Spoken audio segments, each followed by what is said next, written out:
Hello and welcome. In this video, I'll be covering section 6.3, which is over the trigonometric functions of any angle. My goal for you by the end of the video is to be able to find angles that are coterminal with a given one, as well as finding complements and supplements, to be able to find the 6 trig function values of any angle in standard position, if you ever have the coordinates of a point on the terminal side being provided, as well as finding function values for any angle whose terminal side lies on an axis, and finding function values with angles that reference either a 30, a 45, or a 60 degree angle with the x-axis. And then the last part will be just reminding you how to utilize a calculator and potentially use that to come up with some angles in slightly different quadrants. Alright, so let's go ahead and start with just what makes an angle on our coordinate plane. So ultimately, all angles are just a union of two rays that share a common point, their starting point, happening to be called the vertex. So notice on our picture here, we've got our vertex centered at the origin.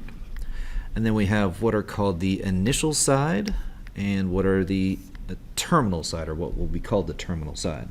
So the initial side is always where our angle starts and where it should start. If we're in quote-unquote standard position, it should be the positive side, as you can see here, of the x-axis.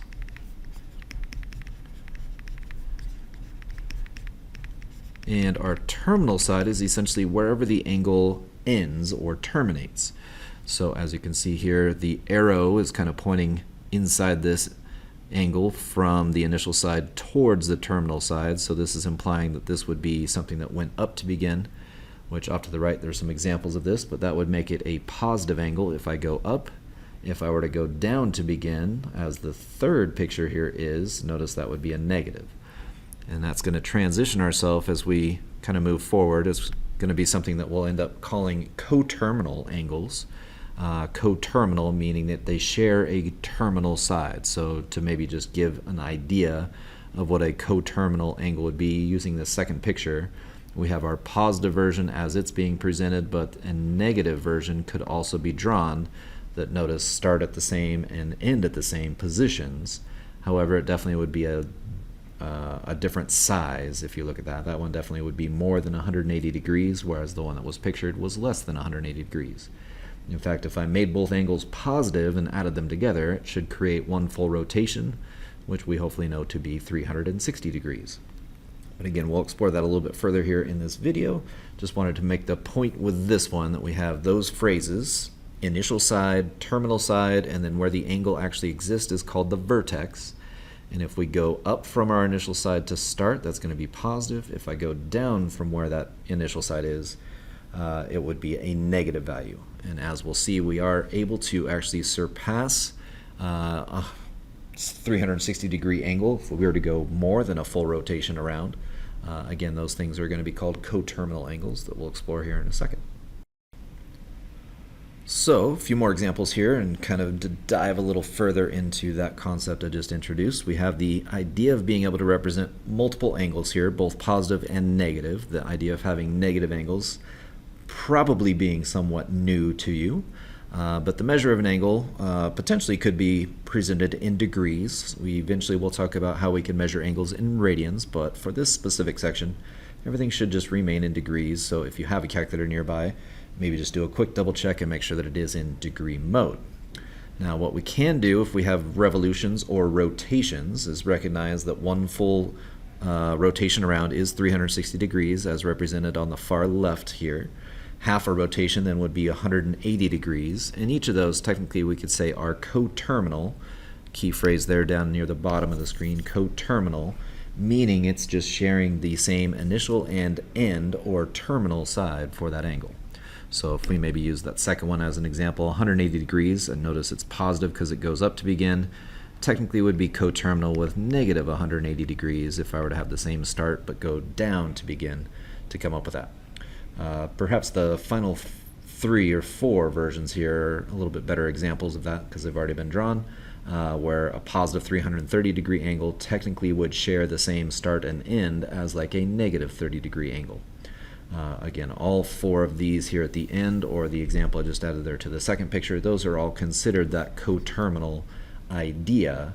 And notice that you can even have some angles that are even higher than 360, as like the 420 degree with 60 degrees is, or I can even have ones higher than that, 610 degrees, which is basically just a full revolution plus whatever that would be extra. Looks like it's almost 200 and what would that be, 50?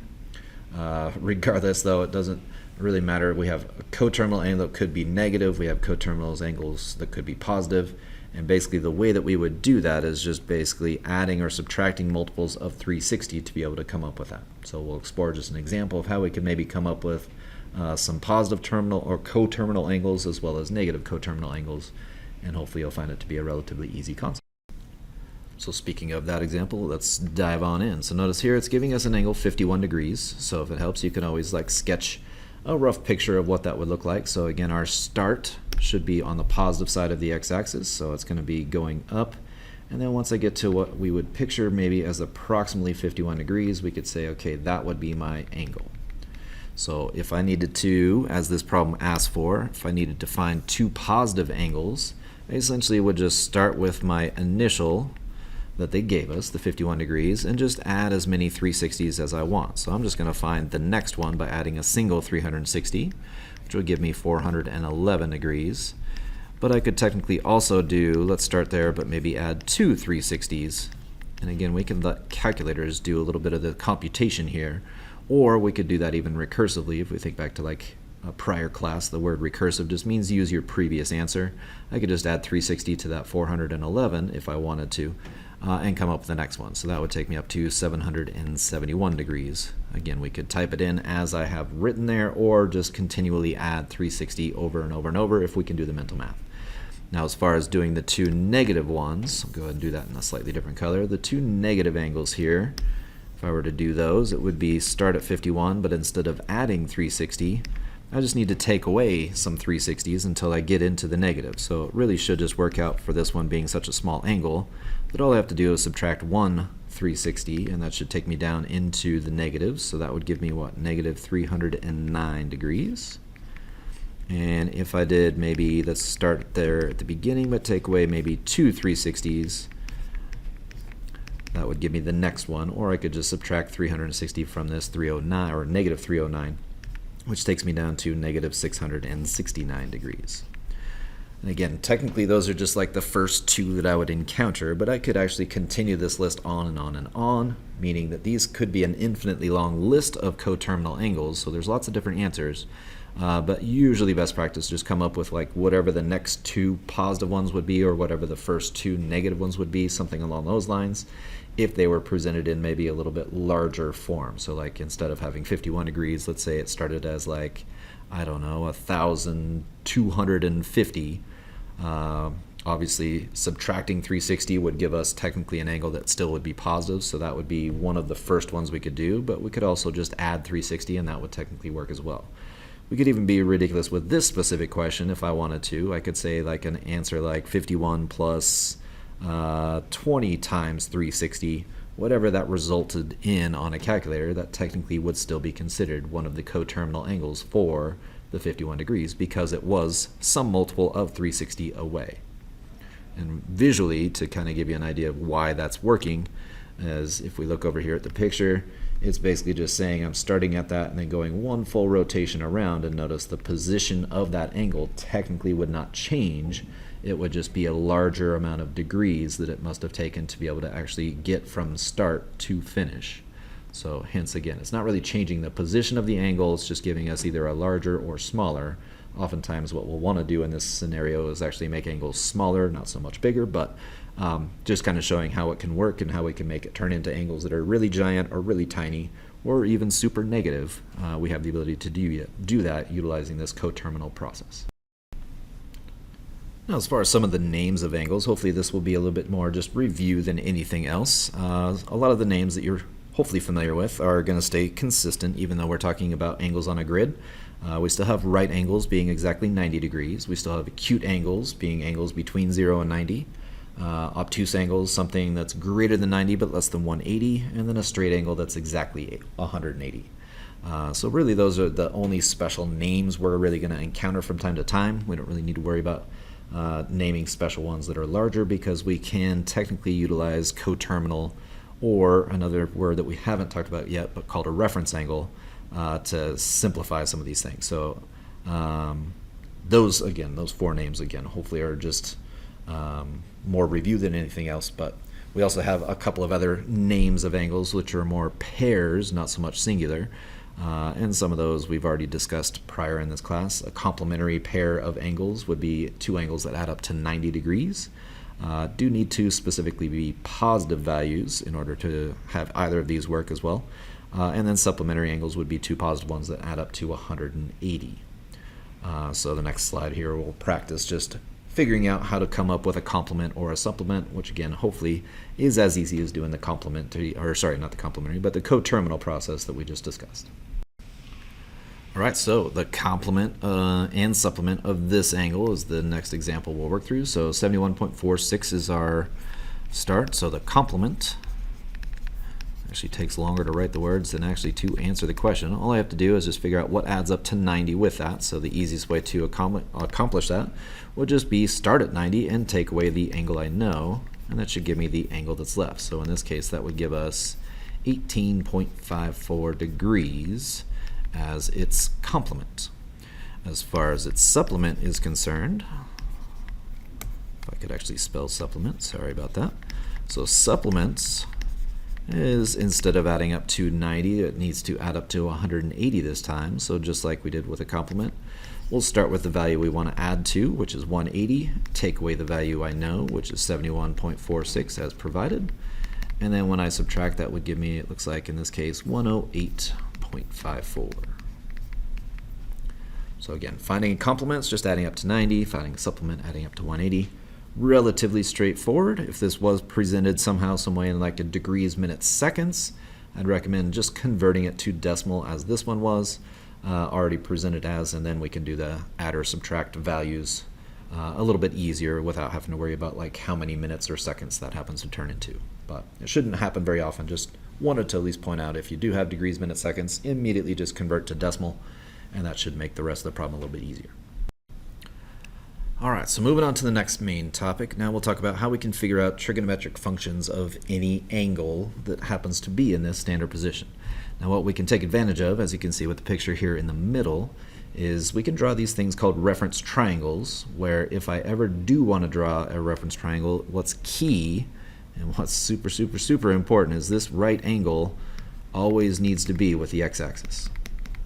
So just try and commit that to memory, that if you're going to try and draw one of these reference triangles, that the right angle is at the x-axis. Super important for this, because what we're going to utilize here is we're going to start utilizing more of the ordered pair at the end. So this x comma y, as you can see on the picture, as like part of the key things for my ratio. Notice on this small triangle here, we've got now the opposite side technically is the y value in reference to the angle. The adjacent side is the x, and then the hypotenuse each time is just whatever the r is. And since we're having our vertex at the origin, really kind of utilizing that letter r representing radius, notice it kind of creates this idea of a circle, hence why we have this equation x squared plus y squared equaling r squared that will be a little bit more important. Keep in mind from our past, that would be an equation of a circle centered at the origin, specifically with a radius that would match whatever the r value is. So in this scenario, notice we can come up with our sine, cosine, and tangent utilizing SOHCAHTOA if we needed to, but really what we should try and set a goal for is getting the fact that sine is going to connect with the letter y, cosine will connect with the letter x or the value of x, and then tangent is actually a combination of the two. And really what tangent is kind of a shortcut, or something that we'll explore if you continue on this calculus path that some of you are on. That technically turns into a concept that we'll explore a lot more in a calculus level class, which is called slope. But slope is something that we've been dealing with for years and years and years. Keep in mind that's just rise over run, and hopefully you remember that rise goes with the letter y, whereas run goes with the letter x. So even if you just remember tangent and slope going hand in hand, that should help remind you that the y value goes on top and the x value goes on bottom.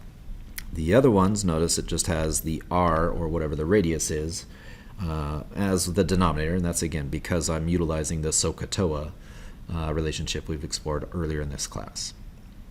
Now, as far as the reciprocal functions are concerned, right, secant, cosecant, and cotangent, those specific ones, all I'd have to do is just flip whatever its corresponding ratio is to be able to come up with it. What gets a little tricky with this one is, what if I had a point that was not out in one of the quadrants as this is, which as just a quick little review while I'm thinking about it. Let's go ahead and talk about how the quadrants are numbered, just in case we don't know. So just like we would go through positive angles, we would start with the positive side of the x-axis over here, and as I go around, it would just be numbered in the order that I meet them. So this, as I go up to begin, that would be the first quadrant I'm in, hence why we call that the first quadrant. As I continue around, again going in a positive direction, that would take me over to this far top left one, which would be our second quadrant.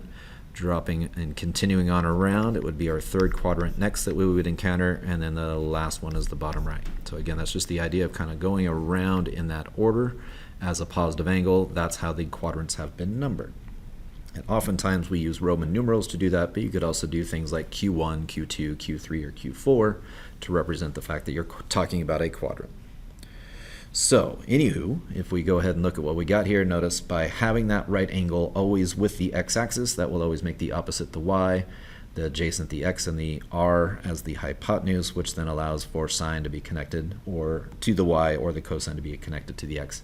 So again, that's trying to stress the importance of making sure that your right angle is always with the x-axis. Never, ever, ever draw a triangle going to the y-axis. That really will not be something that will help out. In fact, it will actually create more problems for you than, I guess, positive things. So let's go ahead and try an example, and I'll probably make up another one here before this one ends, of just something that I know will pop up in your homework. That has this idea of this reference triangle being drawn already for us, but notice it's given us an ordered pair, so I at least have an x and a y. So I could solve for what this r is just by utilizing what we know. So r squared, according to the equation of a circle, should equal the x squared plus y squared. So for this one, my r, if you really wanted to, it's just going to be the square root of, and let's go ahead and just put those numbers in. So it'd be -4 squared added with -3 squared. And if I go ahead and square those two numbers and add them together, that would be a 16 plus a 9, which is 25. And the square root of 25 would equal 5. So I know that this hypotenuse, or this r value, is in fact equivalent to a 5. So at this point, we should be able to come up with any and all trig ratios we might want. So let's just start with the three basic ones. The name of the angle over here, it looks like it's theta, so I'm going to go ahead and use that same notation. So sine of theta will equal, and then it would be the y value divided by the r. So we've got our y value to be -3. We've got our r to be 5, so -3/5. While we're doing it, let's just go ahead and figure out what's the cosecant, since it's just the reciprocal. So cosecant of theta, all I'd have to do is flip that ratio, and it would become a -5/3. So notice the negative doesn't change at all. In fact, I don't really have to keep the negative attached to the 3. I just need to have the negative somewhere. So I personally kind of like having the negatives in front if I'm thinking ahead. So going back, I could have said that that was just a -3 in front of, or sorry, a negative sign in front of 3/5. But again, you could have the negative on the 3, you could have the negative on the 5, or you could have it out front, kind of like I have with that second. If we go on to the next one, let's say we do cosine. This one would be our x value over the r. So again, kind of just making that connection of cosine with x, sine with y. That will pay off moving forward, just the quicker we can connect those things. Here it looks like I'm going to have a -4 as my x value, so -4 over that 5, which was the r. So since we've got that one, may as well just do its reciprocal secant. So let's say secant here now would just be that fraction flipped, so -5/4. And then the last one we need to figure out, or last pair we need to figure out, are the tangent and cotangent. If tangent here is the y divided by the x, here that would give me a -3 over a -4, which the two negatives I could technically have probably seen were going to cancel each other out, so I just get +3/4, which then means cotangent would just be the flip version of that, so that would be 4/3. Now just to, again, I kind of preface this at the beginning of this slide, but what if, here's the situation that would pop up on your homework assignment, what if I have one of the points that actually falls on a quadrant itself? So let's say hypothetically we have this point down here, which would be like, I don't know, let's call it 0, It'd have to be a negative number, so let's do like maybe -3, just for the heck of it. So notice at this point, like my angle technically would be like all the way around here, so that really would be like 270 degrees if we wanted to think in terms of like that would be 390s away from wherever I started. We could also technically call this -90 degrees if we wanted to utilize a negative angle. But regardless, let's say I just wanted to figure out what's the sine of 270, cosine of 270, and tangent. Let's do the main three. If we go through and do those things, notice our x value here is a 0. And being able to find what the r is, if we really think about it, well, the r is just the how far out it goes. And our radius should always come back a positive value. So this is more of a, not so much the directed distance, it's just what is the distance. So for this one, it would just be, it's a distance of 3, and now come up with the exact same approach that we had before. I've got the 3 numbers I need. I have the x, I have the y, I have the r. However, as we'll see here in a second, the fact that 0 is a part of this can get a little bit weird.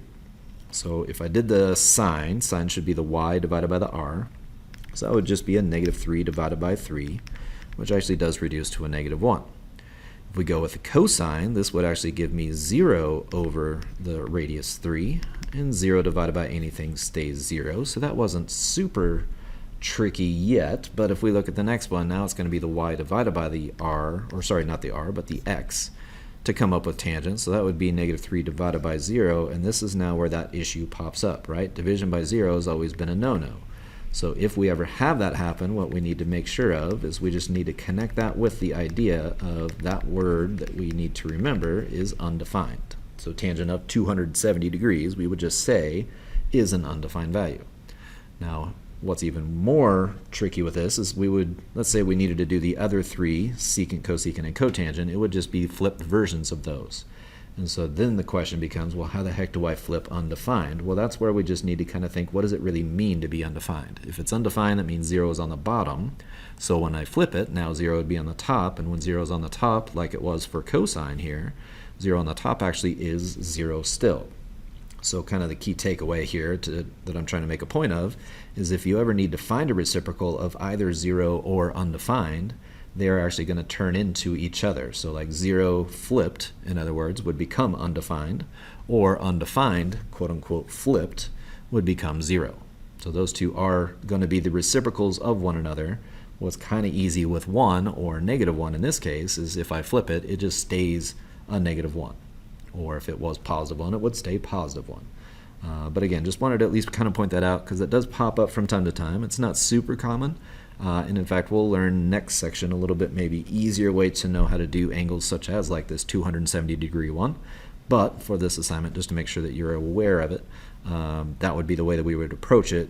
Just realize when we have division by 0, the key word here is undefined as our final answer. It's not something like no solution or anything like that. Now the next example, notice this one doesn't provide a visual like the last one did, so what we could do is just kind of force that visual to happen. It does give me at least one ratio. It gives me that tangent is -2/3, so that's going to be a y over an x. The tricky part there though is I don't know which out of those two that negative is going to go to, whether it's going to go to the 2 or the 3. That's where the second half of this part, where it says second quadrant, that's going to be key. So that means it should be over here in the second quadrant. So if I just go ahead and just do a quick little sketch of a triangle where it forces that 90-degree angle to be with the x-axis, I've got now my reference angle that I can utilize for this, but technically the angle we're talking about is on the outside. We'll talk about the why that technically works here in a second, but again, we just want to focus our attention on the angle that actually would be at the origin for that right triangle is going to be key. Now, because that's in the second quadrant, and I also know that my ratio for tangent is somehow -2/3, I know that the y value is going to be a 2, I know the x value is going to be a 3, so now the question just is, well, if I'm in that quadrant, which of those two numbers should have the negative? Well, the 2 is going up, and in going up, that should stay positive, but the 3 is actually going left. So since it's going left of that y-axis, it's actually the 3 that for sure has that negative sign. And then we can come up with our r the same way that we did before, so I'll just go ahead and do that maybe underneath here, where it would just be r equaling the square root of those two numbers squared and added together. So 2 squared plus -3 squared. Add those together, I get 4 plus 9, which would be 13, so square root of 13 is our radius. So now going through and identifying each of the key things, I would do sine of theta should equal the y value 2 over the r I just found, rad 13, and then rationalize. So that should turn into 2 square root 13 over 13. And while I'm doing it, let's get cosecant out of the way as well. And it's actually easier to flip the original version, so that would just be square root of 13 over 2. Next one I can do is cosine. So cosine here, let's go ahead and get out of the way. That would be the x value, negative 3 over the square root of 13, which again I can rationalize just by multiplying top and bottom by that square root of 13. And since I've got that one, I should be able to do the secant as well, where it's just flip one of those two versions. I think the first one is easier to flip because it moves the radical already to the top. So negative square root of 13 over 3. Last pair I've got, tangent of theta. That's going to be the one that was actually provided, so negative 2/3. So cotangent would just be that flipped, negative 3/2. Okay, moving on to the next topic, which I've somewhat referenced earlier in this, which was called a reference angle. This is essentially just an angle that is acute, always formed with the x-axis. So key parts again, reference angle is the name, and specifically is an acute angle where the terminal side makes the angle with the x-axis. So as you can see with the bottom picture here, the angle that we would be talking about would be this 150, but the reference angle it has is the how much extra, or the what it would take to be able to get to 180, since that's the left side of the x-axis. So in this case, adding 30 would take me up to that, so that would be a 30-degree angle on the outside of that angle. And what we do is we use that reference to allow ourselves to kind of see this right triangle here. If we do a quick little recap of a 30-60-90 as well as a 45-45-90, those specific special right triangles are things that pop up quite often, at least with some of the angles that we'll be discussing. So if we go ahead and just talk about that 30-60-90 triangle, we've got 30 degrees, and that bottom left, we'll go ahead and call this one the 60-degree angle at the top right. And when it comes to labeling this, we always start with the what's across from the 30, or the short leg in this case being a 1. The hypotenuse is always double that, and then the longer leg, or the one that's across from the 60 degree, is always whatever the short leg is times the square root of 3, so 1 times square root of 3 would stay that. And once I have all three of those sides labeled, it should be something that I can now utilize, either thinking back to SOHCAHTOA, or just remembering as we draw the triangle how to label the sides. Just realize that now we potentially could have some negatives once we go into other quadrants. So paying attention to whether the x or the y would be, I guess, my rad 3 or my 1, kind of depends on if it's a 30-degree angle or a 60-degree angle. But also paying attention to the direction will help us identify whether we need to put a positive or a negative value on it. If we think about the 45-45-90, I'll do that off to the right here. So 45-45, that's the right isosceles triangle, where the two angles are the same, which means the two legs must be the same. And one possible version of this that I think is probably the easiest to remember is just if I make the two legs equal to 1, the hypotenuse is whatever that length is times the square root of 2, and 1 times the square root of 2 would just stay square root of 2. So again, being able to recall those two triangles, where the 30-60-90, technically I need to worry about two different orientations of it, one for the 30-degree angle, one for the 60-degree angle.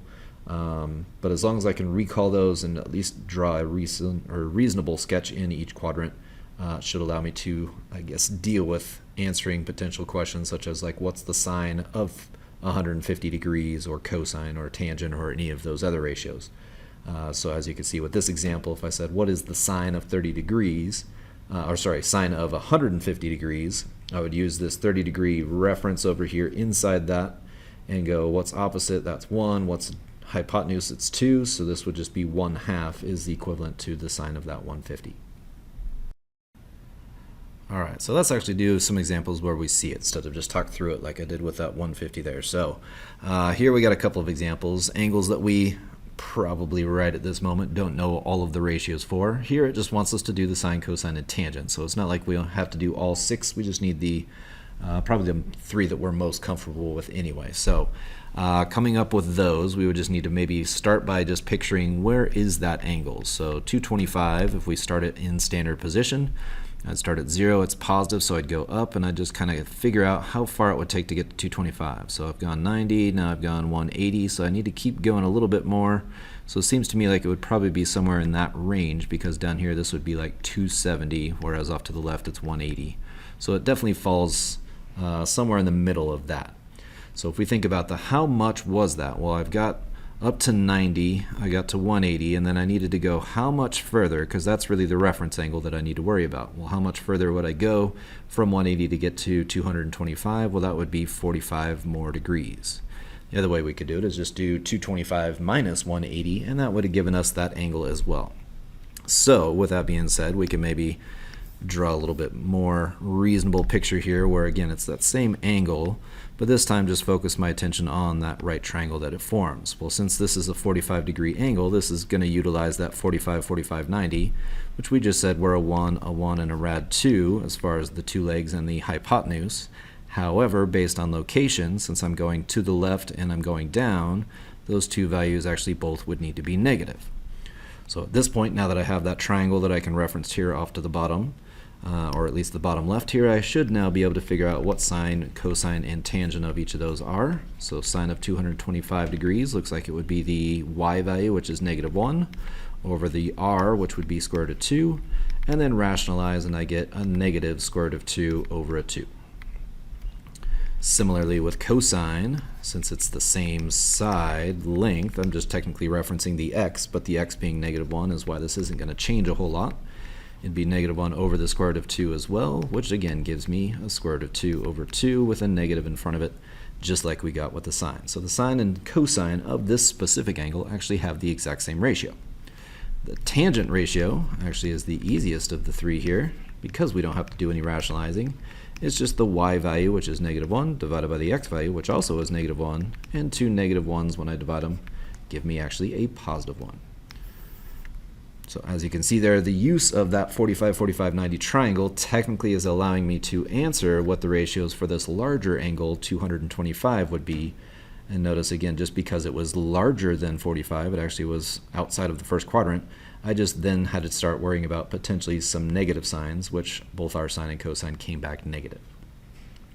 Now the next one, we'll do pretty much the same approach. This time though it's a negative angle, so when it comes to sketching our angle, instead of going up to start, we're going to go down. So again, starting at the x-axis, I'm just going to go one time around, so that would be 360, so I obviously haven't made it to 780 yet. Another time around, that takes me up to 720, so if I'm at 720, it looks like I just need 60 more degrees to get to 780, so that would take me to right about there. So this is giving me a 60-degree reference angle. So if I maybe just draw it all on the same shape here, it looks like we'd end up having, actually I'll just separate it because that's kind of, I don't know, a little clustered there. So again, my angle would be right here. It's a 60-degree angle there at the origin, so that's my reference. And it looks like my short leg then is actually the one that's across from this 30 down here, so that's where the 1 will go. I know the hypotenuse again should be a 2 for this specific triangle, and then a square root of 3, but because it's actually going down that amount, I'm going to go ahead and throw a negative on it because the y value in this case should be negative. My x value on the other hand, since I'm going to the right, stays a +1. And just like we did before, we're now going to go ahead and do the sine, cosine, and tangent of this, but again, even though we're using the 60-degree angle as the reference, we're technically finding the sine, cosine, and tangent of this negative 780 degrees. So if we start with the sine, that looks like it's the negative square root of 3 over the r, which was 2, so negative square root of 3 over 2. Radical is in the top, so I don't have to do any rationalizing. Next one, cosine of negative 780. That's going to give me, it looks like an x over r is 1 over 2. And then the last part, tangent of negative 780, would be that y value negative square root of 3 over a 1, which I could technically just say is negative square root of 3. Alright, moving on to our last example, which is more going to be how do I deal with utilizing a calculator where our calculator maybe doesn't necessarily give us the angle we truly want, and that's more because of a restriction on the function that I'll need to use to cancel either a sine or a cosine or a tangent or any other one. But those are our three main ones that our calculator has. So that's really what these two examples will be, or these two parts for this example will be. So let's go ahead and start with the first one. It wants us to figure out what is the angle if we know that the sine of the angle is 0.2812. And specifically for this one, it's wanting the angle to fall between 90 and 180. So we can maybe kind of picture over here, like 90 is this top part, 180 is over here. So it's supposed to somehow get into quadrant 2. So let's just see if maybe when I type it in the calculator, it already ends up there. The way that I would do that, keep in mind again, to cancel sine, I'm going to have to use its inverse. So for this one, theta would just be equivalent to the inverse of sine. So arc sine is its name of that ratio 0.2812. If I go ahead and jump over to the calculator really quick, we end up getting this value, if we type it in, arc sine of 0.2812, I believe was the number, and we get 16.33 degrees. So if we switch back, we can say, okay, that on the calculator said it was 16.33 degrees, which we could, if we approximate, would be positive 16, so maybe a kind of small angle like right about there.